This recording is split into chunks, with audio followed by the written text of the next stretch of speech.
Active Learning Methodology, ALM, is the new arrival on the educational scene in Tamil Nadu. It has been warmly welcomed by thousands of students and teachers in the state. The key point of the method is that it recognizes that the brain of the child is a miracle. When the child is actively engaged and the atmosphere is without fear, the brain becomes a veritable powerhouse. Both text and context are illuminated. This is what school children are discovering to their delight. Earlier, the ABL system for the primary classes had released a crop of motivated children ready for the next stage.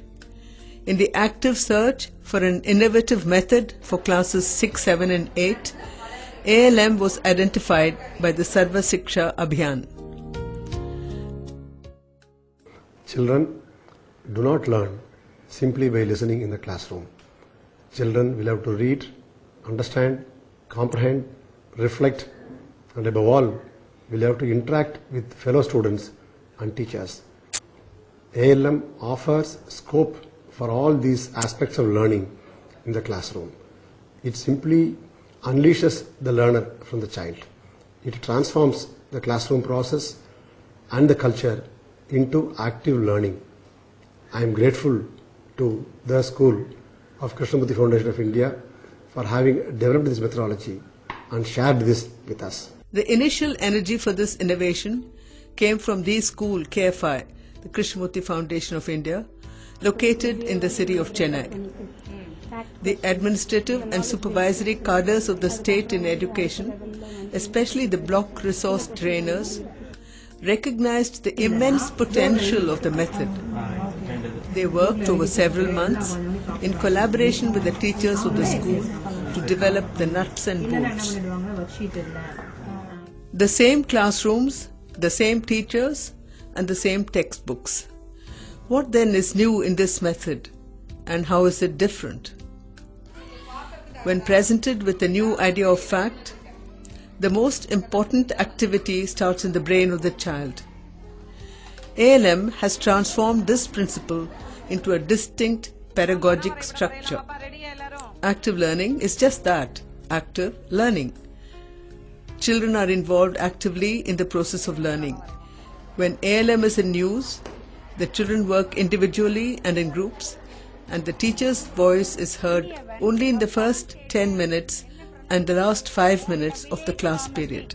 It was already 6 in the evening. Every child in the class is asked to read the text silently, underlining the key words and phrases and identifying those that are not familiar or not known.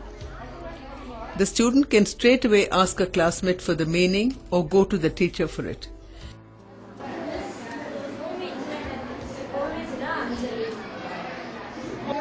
If the classroom has a dictionary, the student can look up the unfamiliar word. As the children call out the words which appear difficult for them, the teacher writes them on the blackboard.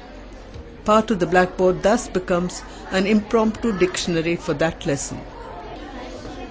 Individual reading is sometimes followed by paired reading with another class fellow.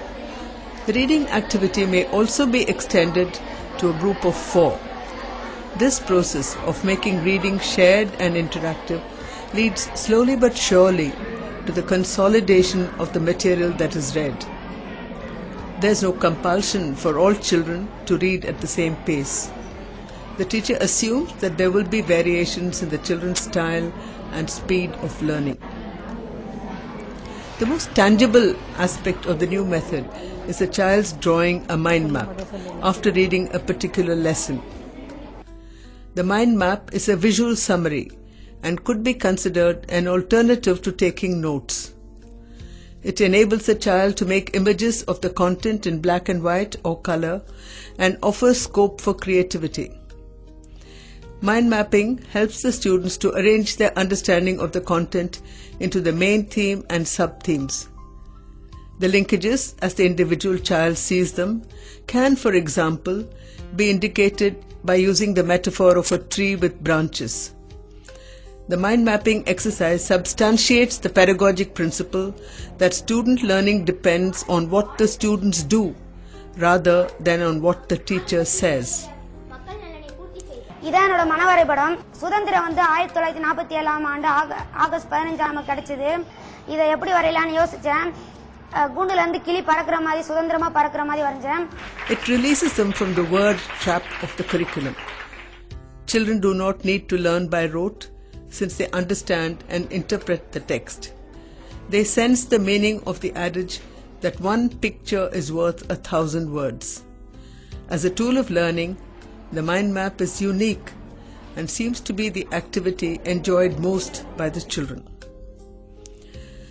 A visit to the school is a rewarding experience where the children are sitting in groups, engaged in reading, making mind maps, discussing their summaries and presenting their conclusions. One sees from their body language that they are totally engaged. Who would not wish for such a classroom? After the mind maps are done, 3 or 4 children in the class are called to come up and show their drawings to the rest of the class. The representations are open for discussion and debate. Children see that the same content can be organized in different ways. They ask questions of each other. The teacher is also expected to have prepared her own mind map of the lesson before coming to school, and she draws it on the blackboard. The children appreciate the complexity of the lesson and the comprehensiveness of the teacher's depiction. Students also make a summary of the lesson individually and share their versions with each other in the small groups. They feel competent to sum up what they have read. The teacher also comes up with her summary and allows the students to compare the different summaries.